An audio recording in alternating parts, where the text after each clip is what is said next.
안녕하세요. 오늘은 브로콜리와 설포라판에 대해서 효능 중심으로 이야기를 드려볼게요. 브로콜리가 실제로 엄청난 효능을 가지고 있는데 정확하게 어떤 효과들이 있는지는 잘 알려지지 않은 것 같아서 제가 이렇게 내용을 준비해보게 되었고, 십자가 채소를 우리가 먹게 되면은 이 안에 들어있는 글루코라파닌이라고 하는 설포라판의 전구체가 미로시나제라고 하는 효소와 만나서 설포라판이라는 굉장히 우리 몸에 유익한 성분을 만들어낼 수가 있어요. 효능을 얻기 위해서 최소한 복용해야 하는 우리 몸에 작용할 수 있는 유효 성분의 함량으로는 설포라판 4.4mg이라고 해요. 이 4.4mg의 설포라판을 우리 몸에서 만들어낼 수 있도록 하는 브로콜리의 섭취 방법이라던가 검증된 영양제들에 대해서는 이전 영상에서 참고해 주시면 좋을 것 같고요. 설포라판은 우리가 기존에 알고 있는 보충제들과는 굉장히 다른 점이 뭐냐 하면 대사 과정에서 소멸되는 그런 형태가 아니라 우리 몸을 보호해주고 해독 기능을 활성화시켜주는 유전자를 작동시켜주는 우리 몸의 해독 스위치를 켜주는 그런 역할을 한다라고 보시면 될 것 같아요. 설포라판 이야기를 하기 위해서는 NRF2라고 하는 인자에 대해서 이야기를 하지 않을 수가 없는데요. 우리 몸의 해독 기능, 항산화 기능을 관장하는 여러 가지 효소들과 그 시스템 자체를 활성화시켜주는 중요한 인자라고 보시면 되는데, 몸에서 NRF2라는 성분은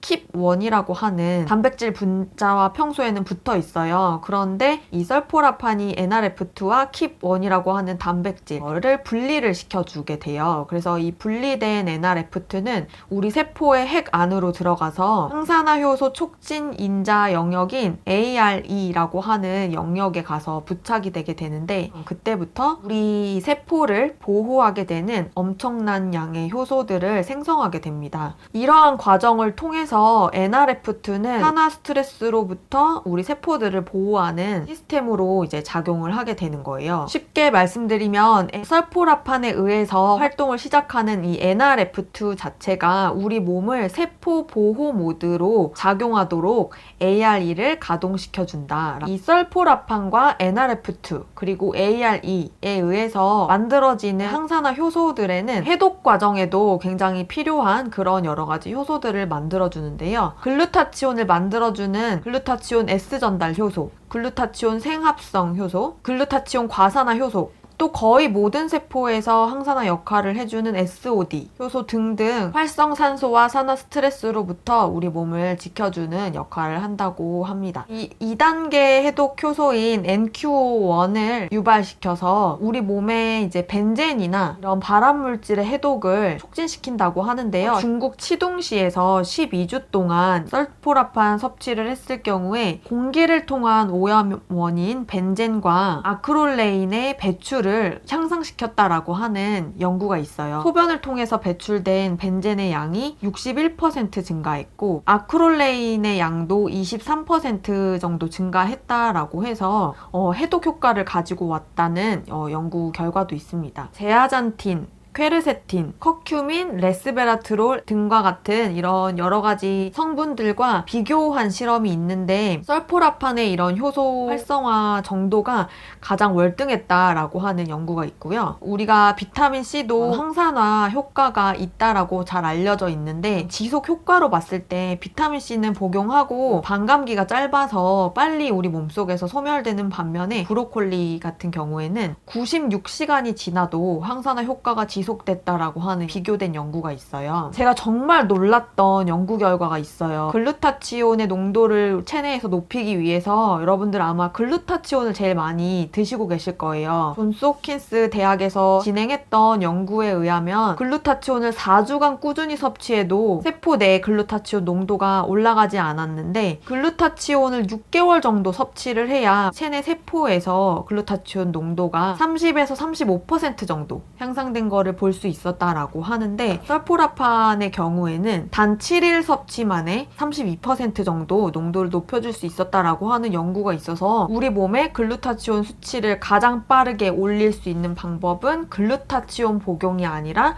설포라판이다. 또 중금속 해독에 뛰어난 역할을 해주는데 NRF2가 2단계 해독 효소들도 생산을 해주기 때문에 우리가 2단계 해독에서 중금속 해독이 일어나거든요. 그래서 카드뮴이나 수은, 납이나 알루미늄과 같은 이런 중금속들을 해독해주는데 굉장히 큰 효과를 준다라고 하고, 수은은 납에 비해서 10배 이상의 강력한 뇌 독성으로 작용을 하기도 하고, 알츠하이머 환자들을 조사해 봤을 때 일반인에 비해서 이런 중금속 수치가 굉장히 높았다라고 해요. 이 설포라판에 의해서 글루타치온 S 전달 효소가 만들어지잖아요. 그래서 이 글루타치온 S 전달 효소에 의해서 글루타치온에 수은이 부착돼서 소변으로 함께 배출되는 그런 기작을 가지고 있기 때문에 이런 중금속 해독에도 큰 역할을 한다. 암 예방을 도울 수 있다라고 하는 내용도 있는데, 1단계 해독 과정이 있고 2단계 해독 과정이 있잖아요.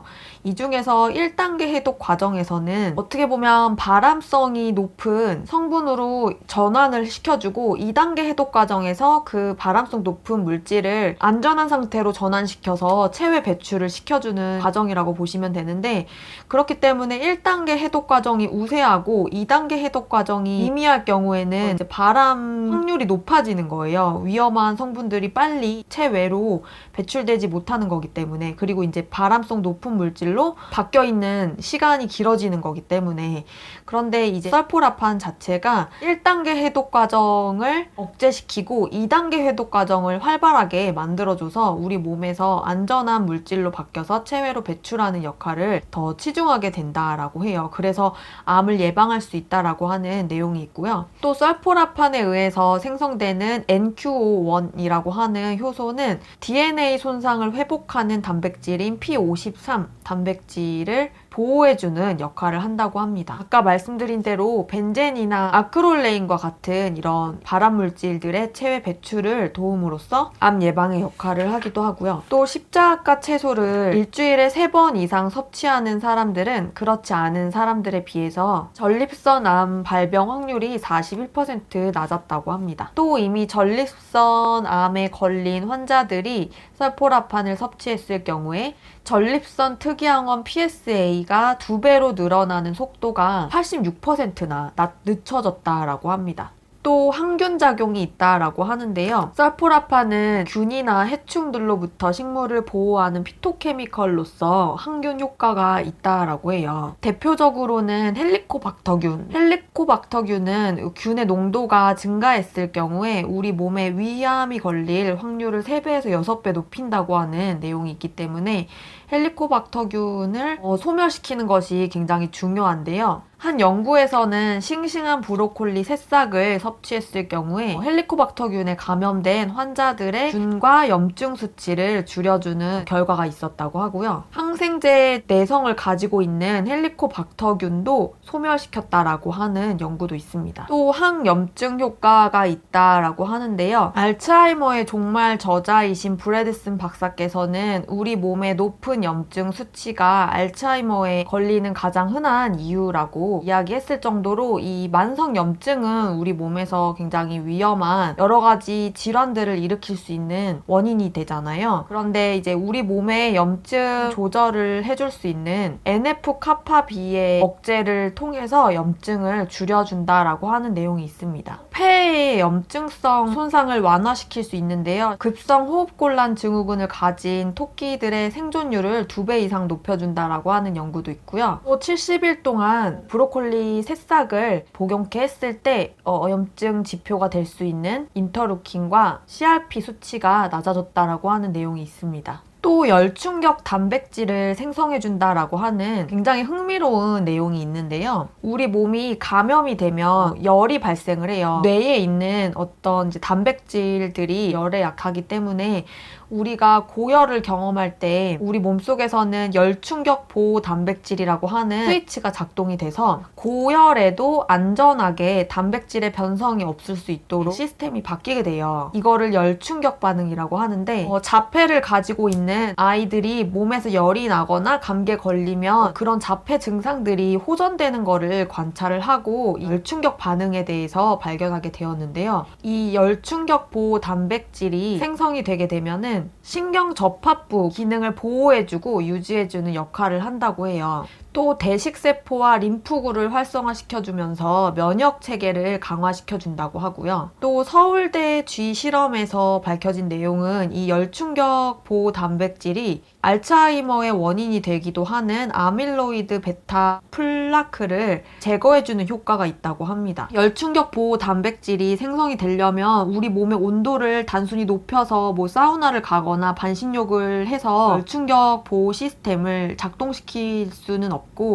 실제로 우리 몸에서 감염 반응으로 열이 발생을 해야 되는데, 그래서 예전에 실험 중에서는 말라리아에 일부러 감염을 시켜서 이제 고열을 나게 해서 열충격 단백질을 생성하면서 뭔가 치료하는 그런 실험도 있었대요. 그걸로 인해서 이제 HSP, 열충격 단백질을 생성할 수 있다는 장점도 있지만 일부의 사람들이 말라리아 때문에 사망하는 경우도 있었기 때문에 열충격 보호 반응을 위해서 감염을 시킬 수는 없는 거잖아요.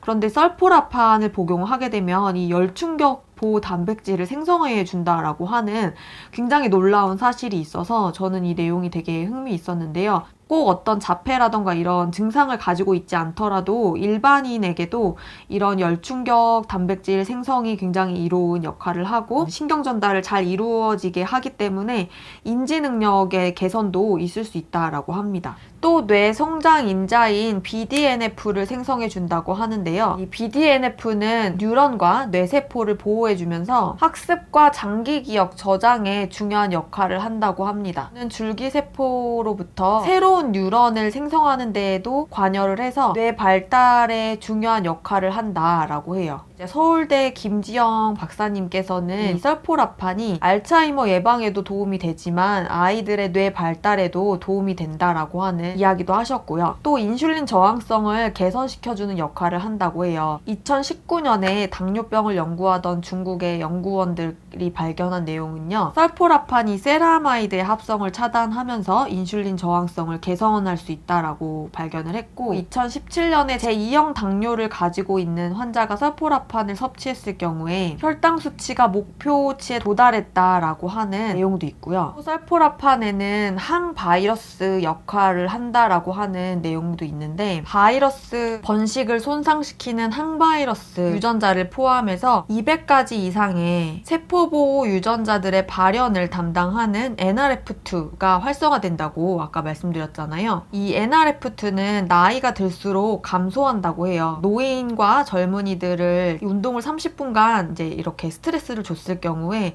청년들은 NRF2가 이제 활발하게 작동을 했는데 이 노인들은 NRF2의 마커가 거의 표시가 안 났다라고 해요. 우리가 이제 왜 나이 들면 바이러스에도 더 취약해지잖아요. 그래서 코로나에 걸리신 분들도 보면은 이제 또 나이가 드신 분들이 사망하는 케이스가 많고, 이 설포라판은 늙은 쥐에게 TH1 면역을 복원한다라는 실험 내용도 있고, 이 코 속의 바이러스 수치를 낮춰주고 NK세포를 생성해서 면역을 올려주고, 인플루엔자 바이러스와 HIV 감염에 대해서 항바이러스 활동을 보여준다라고 하는 내용도 있습니다. 또 C형 간염 바이러스의 복제를 억제한다라고 하는 내용도 있고요. 아까 말씀드렸듯이 설포라판이 열충격 보호 단백질을 생성함으로써 대식세포와 림프구를 활성화시켜서 면역 반응에 중요한 역할을 한다라고 하는 내용도 있습니다. 최근에 존스홉킨스 대학에서 발표한 내용에 따르면 설포라판이 코로나 바이러스 예방에 굉장히 유망한 효과를 지녔다라고 한 내용도 볼 수 있어요. 이렇게 설포라판의 엄청난 효능에 대해서 함께 이야기 나눠봤는데요. 실제로 각각 하나하나의 효능에 대해서 자세하게 말씀드리고 싶은 욕구를 억제하면서 이렇게 간단하게 좀 전달을 해드렸는데요. 여러분들이 보시기에는 어떠세요? 저는 이 브로콜리 설포라판이라고 하는 성분의 효능이 정말 만병통치약에 가까운 정도로 엄청난 효능을 가지고 있다라고 생각이 들어서 저는 이제 꼭 필수로 복용해야 하는 영양제에 브로콜리, 설포라판을 꼭 넣고 싶더라고요. 여러 가지 이점들을 여러분들도 누려보셨으면 좋겠다는 생각이 들었습니다.